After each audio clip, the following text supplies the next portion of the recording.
దేవుని నామమునకు మహిమ కలుగును గాక. ప్రభునందు ప్రియులరా, మన ప్రభువు రక్షకుడునైన క్రీస్తు యేసు పరిశుద్ధ నామములో మీ అందరికీ శుభములు.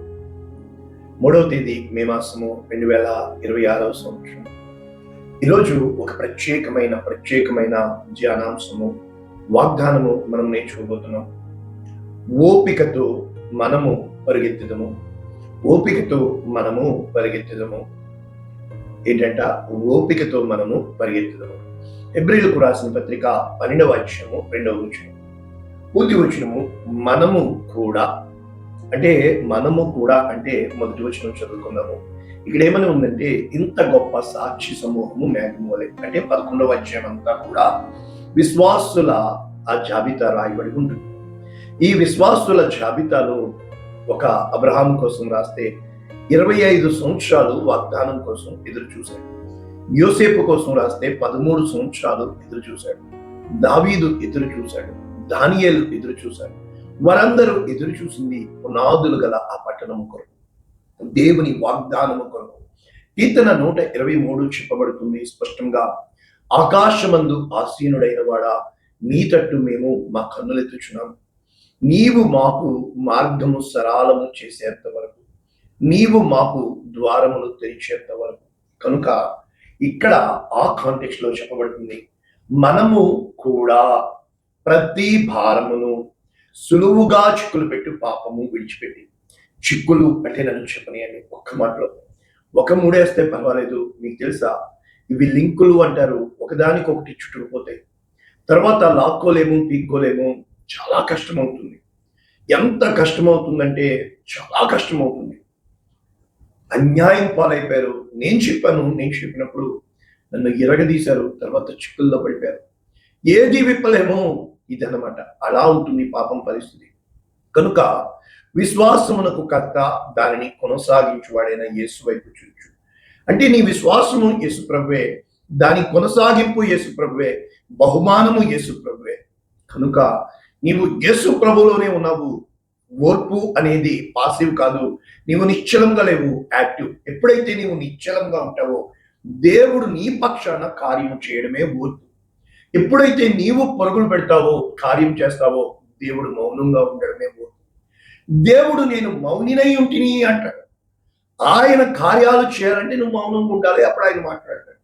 ఆయన కార్యము చేయాలంటే నువ్వు అన్నీ అప్పుడు ఆయన కార్యాలు చేస్తాడు. కనుక ఇది రుచి చూచి అనుభవముతో నేను ప్రయాణము చేసి, నా ప్రయాస వలన కాదు, దేవుని ఆశీర్వాదము వలన, నన్ను బలపరిచే దేవుడు కాదు, నా కొరకు సమస్తము సమకూర్చే తండ్రి నాకున్నాడు, నాకు కలిగి ఉన్నవన్నీ నీవి అని నేను నమ్మాను. దేవుడు నా పక్షాన ఖచ్చితముగా, ఇది నమ్మకం. అంటే 4 మెట్లు. ఇన్సూరెన్స్ కి ఒబీడియన్స్, అంటే నియమాలు వర్తించి లోబడి ఉండుట, అప్పుడే ఇన్సూరెన్స్ అప్లై. కానీ అష్యూరెన్స్ అంటే భూమి ఆకాశము దద్దరిల్లినా నా కృప నిన్ను విడిచిపోదు, వాగ్దానములు నీ పట్ల నేను నెరవేర్చబోతున్నాను. దీనికి కావాల్సింది కాన్ఫిడెన్స్. నా దేవుడు దేవుడు చేస్తాడు. ఆయన నీ దేవుడుగా పిలువబడాలి అంటే ఆయన చేసే కార్యం కోసం నువ్వు ఎదురు చూడాలి. ఇక్కడ ఏమని ఉందంటే, మనం వాక్యం చదివేసుకుందాం. యేసు వైపు చూచుచు మన ఎదుట ఉంచబడిన పందెములో ఓపికతో పరిగెత్తుతాం. ఆయన తన ఎదుట ఉంచబడిన ఆనందము కొరకై అవమానమును నిర్లక్ష్యపెట్టి సిలువను సహించి దేవుని సింహాసనం యొక్క కుడిపార్శ్వమున ఆసీనుడై ఉన్నాడు. 3 పాయింట్లు ఉన్నాయి. 1, తన ఎదుట ఉంచబడిన ఆనందము కొరకు, గురి యొద్దకు. కనుక ఈ గురి, ఆ గోల్, లక్ష్య సాధనలో అవమానమును నిర్లక్ష్యపెట్టి సిలువను సహించి.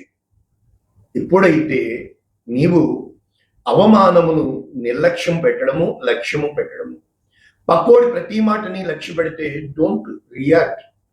నీకు గొప్ప ఆశీర్వాదం కావాలి అంటే, ఓర్పు అంటే ఏంటంటే నువ్వు రియాక్ట్ కాకపోవడమే ఓర్పు. నీవు ఎదుటివాడికి మాటకి మాట బదులు ఇవ్వకపోవడమే ఓర్పు. నీవు ప్రశాంతంగా ఉండడమే కార్యం. కనుక ఇది ఎలా నేర్చుకోవచ్చు మనము? ఆల్రెడీ ఇంత వాక్యం నేర్చుకున్నాం. ఇంగ్లీష్లో మనము చూసినప్పుడు ఇంగ్లీష్ స్టాండర్డ్ వేషన్ చాలా బాగుంది.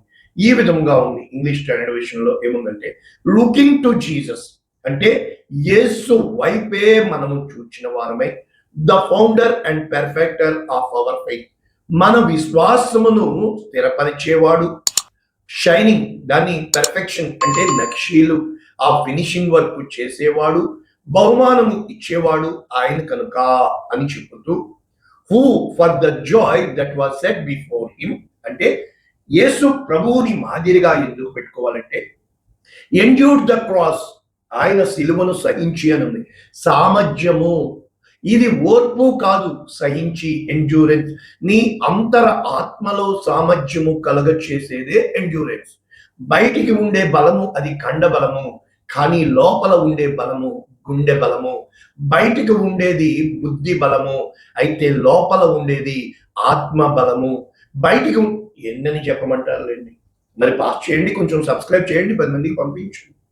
ఎందుకంటే నేను శ్రమల పాఠశాలలో తర్ఫీదు చెంది ఉన్నవి అన్నీ పోగొట్టుకొని, ఉన్న వాటి కోసం ఏడవలా, పోగొట్టుకున్న వాటి కోసం ఏడవలా, రాబో వాటి కోసం ఏడవలా, అసలు ఏడిపే నాకు తెలియదు.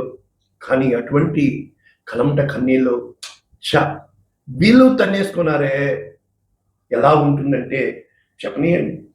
The cross despising the shame and is seated at the right hand of the throne of God. అంటే ఎప్పుడైతే ఆ యొక్క షేమ్ని, అవమానమును నీవు లక్ష్య పెట్టకుండా దేవుని వైపు, దేవుని యందు నీవు కాన్ఫిడెన్స్ కలిగి ఉండడాన్ని ఈ వాక్యము నెరవేరుస్తుంది. ఎలా నేర్చుకోవచ్చు? ఇంత వాక్యం నేర్చుకున్నాం కదా. ఇప్పుడు కొరింథీయులకు రాసిన 2వ పత్రిక 4వ అధ్యాయం 16వ వచనంలో కొన్ని మాటలు చెబుతూ, మేము అధైర్యపడము, ఎందుకు బాహ్య పురుషుడు కృషించుచున్నను, అంతరంగ పురుషుడు దినదినము. అంటే ఇద్దరు ఉంటారు, outer man and inner man. నీ బహిరంగముగా కనబడే నీ రూపము, అంతరంగముగా కనబడే నీ హృదయము. కనుక నా అంతరంగమున ఉన్న సమస్తమా, చాలాసార్లు మనకి ఈ డిఫరెన్షియేషన్ తెలియక మనము మనస్సుని నమ్మి చంచలమైన మనసు వంచన చేసి నడిపే తప్పు బాటలో వెళ్ళడానికి ప్రయత్నం, ఆత్మ బాటలో ప్రయాణం చేయాలి అని అంటే ఇక్కడ దేవుని యొక్క వాక్యం సెలవిస్తుంది, మేము దృశ్యమైన వాటిని చూడక, అంటే కంటికి కనబడే వాటిని, అతని ఎత్తునైనా అతని రూపమునైనా లక్ష్య పెట్టకు. నీవు అది చూస్తున్నావు, కానీ నేను భవిష్యత్తుని చూస్తున్నానని సమూయేలుతో దావీదు కోసం దేవుడు చెప్తాడు ఎలియాబును చూసినప్పుడు. ఎందుకంటే దేవుడు గొలియాతుని చూస్తున్నాడు, దావీదు హృదయంలో దేవుడు పెట్టిన గొప్ప బలాన్ని చూస్తున్నాడు.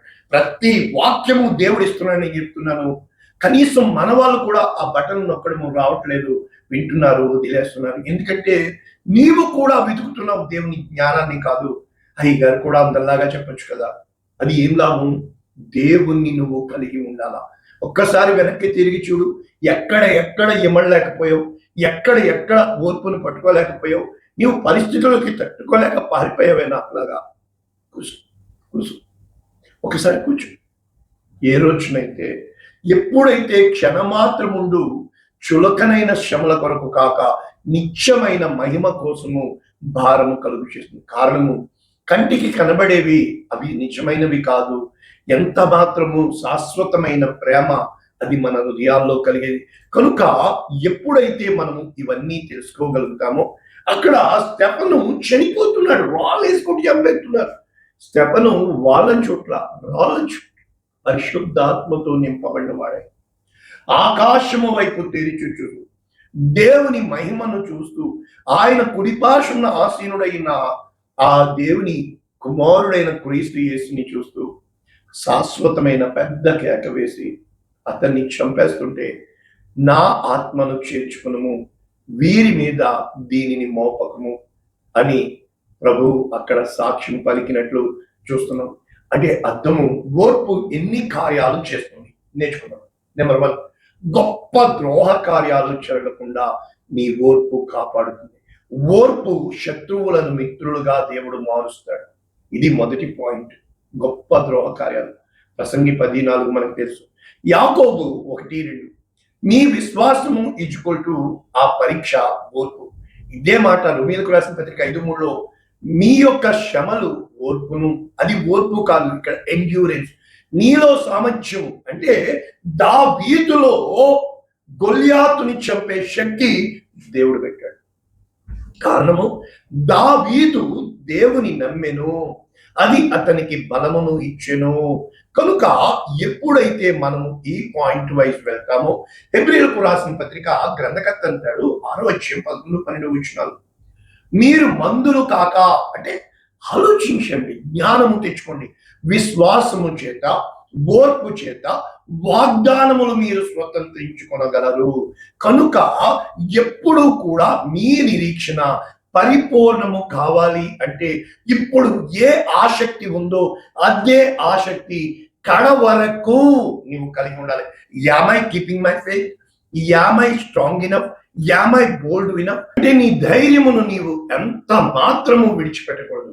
ఇదే మాట హెబ్రీయులకు రాసిన పత్రిక 10వ అధ్యాయం 30. ఎప్పుడైతే బహుమానము దేవుడు ఇస్తున్నాడు కనుక మీరు దేవుని చిత్తమును నెరవేర్చిన వారై వాగ్దానము పొందు నిమిత్తము మీకు ఓర్పు అవసరమై ఉన్నది. కనుక ఆయన ఖచ్చితంగా వస్తాడు, ఆలస్యము చేయక వస్తాడు. ఎప్పుడైతే ఆలస్యం చేయక నా దేవుడు నాకు చేస్తాడు అనేది విశ్వాసం. కనుక హబక్కూకు ఏమంటాడు? 2:4, నీతిమంతుడు విశ్వాసము మూలముగా బ్రతుకును. కనుక ఏంటంటే నీకు ఇవ్వబడిన దర్శనము ఖచ్చితముగా నెరవేరుతుంది, నిర్ణయ కాలమున జరుగుతుంది, సమాప్తమయుటకై ఆతురపడుచుంది. కనుక అది ఖచ్చితము అని నువ్వు నమ్మాలి. నీ దర్శనము ఇచ్చినవాడు దేవుడని. అయితే ఈ దర్శనపు నెరవేర్పు కొరకు అది నీకు అంటకుండా, అంతెందుకు దానియేలు ప్రార్థన చేసిన దినముననే దేవుడు జవాబు పంపించిన 21 రోజులు ఆకాశ మండలములో దురాత్మ సమూహములతో మికాయేలు పోరాడినట్లు అక్కడ చెప్పబడుతుంది. దానియేలు నీవు బహుప్రియుడము. కనుక ఇక్కడ హబక్కూకు 3:16 అంటాడు, నేను ఓపికతో శ్రమ దినం కొరకు ఓరకొని కనిపెట్టవలసి వచ్చి ఉన్నది. నా అంతరంగము కలవరపడుచున్నది, నా పెదవులు కదులుచున్నవి, నా ఎముకలు కొలిపోవచ్చున్నవి, నా కాళ్ళు వణుకుచున్నవి. ఈ మార్గము గుండా నేను వచ్చాను. ఈ మార్గము నీ లోపల నీ బలము ఉడిగిపోతుంది. ఈ బయట ఫలాలు ఏది అందదు. అంజూరపు చెట్లు పోయకుండినా, ద్రాక్ష చెట్లు ఫలింపకపోయినా, ఒలీవ చెట్లు కాపు లేక ఉండినా, చేనిలోని పైరు పంటకు రాకపోయినా, గొర్రెలు దొడ్డిలో లేకపోయినా, సాలలు పశువులో లేకపోయినా, నీవు దేవుని యందు ఆనందించాల. శోధన వెనుకే కీడు వెనుక మేలు దాచిపెడతాడు, చీకటి వెనుకే వెలుగును తెస్తాడు. నా రక్షణ యందు నేను దేవుని యందు సంతోషించను. ఆయన నీకు బలము, నీ కాళ్ళను లేడి కాళ్ళ వలె చేను, ఉన్నత స్థలముల మీద నిన్ను నడవచ్చు. ఇది వాక్యం. నేను నడిచి వచ్చాను. సురేష్ దేవుడు గొప్పవాడు, దేవుడు కాదు, సురేష్ దేవుడు గొప్పవాడు. వాగ్దానములు సత్యములు ఏం లాభం? ఎందుకు ఎదిరిస్తావు? దేవుని ఎదిరించనియండి. ఎందుకు మాట్లాడతావు? దేవుని మాట్లాడి. ఎందుకు చేస్తావు? దేవుని చేయనివ్వండి. కొన్ని విషయాలు చెప్పాను, తిరగబడ్డారు. మళ్ళా నీ రాత నీ చేతులతో నువ్వు చేయకపోతే నేను దేవించడని కాదు. నా దేవుడు చేస్తాడు. చూడు, కాళ్ళు కడిగినా కూడా నువ్వు లేవలేదు. జరుగుతాయి, జరిగి తీరుతాయి. నీతిమంతుడైన వాడు హెచ్చరిస్తాడు. హెచ్చరిస్తే రెచ్చిపోతాడు. ఇచ్చాను మౌనంగా ఉండు. దేవుడు నీ ద్వారా చెప్పమన్నది నువ్వు చెప్పావు కదా, చూస్తా ఉండు. ఎవడి కీడు ఎవడు ఆపలా. ఏ కీడుకు రాసి పెట్టవన్నో ఆ కీడుకి వెళ్తాను. ధనము సమస్త కీడులకు మూల కారణం ధనం. నువ్వు మనుషుల ముందు గొప్పలు చెప్పు. ఎవడున్నాడు నీతిమంతుడని పక్కోని చూపిస్తున్నావు, నీతో ఊరి కోటలో చూపిస్తున్నావు. ఎందుకు నువ్వు కలుపుకోవని చూడలేకపోతావు? దేవుడు ఉన్నాడు, ఆయన సత్యవంతుడు, ఆయన సమస్తము చేయగలడు. అటువంటి కృప దేవుడు మనకి అనుగ్రహించుగాక. ఆమేన్. పరిశుద్ధుడా, ప్రేమ కలిగించండి. వెతబడిన ఈ వాక్యము అనేక మందికి ఆశీర్వాదం, అనేక మందికి దీవెనకరంగా, లక్షల మందికి రక్షణ కారణంగా చేయమని యేసు నామమున దీవిస్తున్నాను. ఆమేన్. God bless you all. దేవుడు